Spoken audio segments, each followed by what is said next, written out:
thousands are fleeing parts of southern Ukraine after a major dam burst, triggering huge floods and sparking a humanitarian disaster. Water continues to surge down the Dnipro River, which divides Russian and Ukrainian-controlled territory. Officials say 29 towns and villages along the river have been flooded and nearly 2,000 homes have been submerged in the main city of Kherson.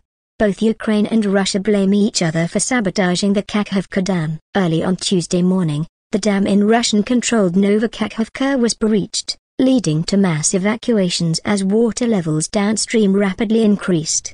One woman, who arrived in Kherson on a rescue boat from the Russian-occupied east side of the river, explained how quickly the situation escalated after she heard about the disaster early on Tuesday.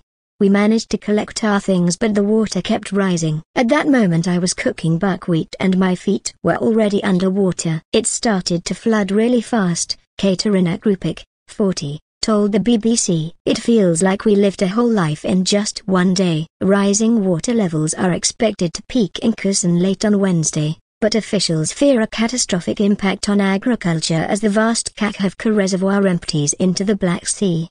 Kherson's regional governor Oleksandr Prokudin said 1,700 have so far been evacuated, while Kremlin-installed officials on the other side of the river say 1,200 people have been taken to safety. Officials say more than 40,000 people, 17,000 in Ukraine-held territory west of the Dnipro and 25,000 in the Russian-occupied east, need to leave. UNICEF's Damian Rans said the charity has seen homes completely destroyed as concerns continue to linger around trapped residents. Safe water has been impacted in many of these locations as the water supply obviously came from the reservoir there, as has the electricity supplies that have been cut off.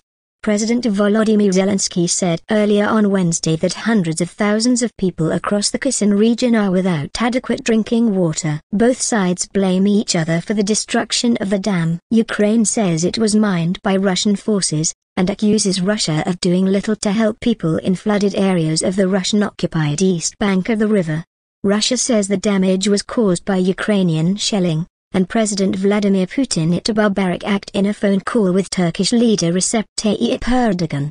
This is just the latest difficulty to hit the city of Kherson. It was occupied by Russian forces soon after the war began last year, but liberated by Ukraine in November. Since then the city has been bombarded with shelling. Victoria Yeremenko, 57, told the BBC her house was destroyed in February and she moved to her son's apartment, which has now been flooded.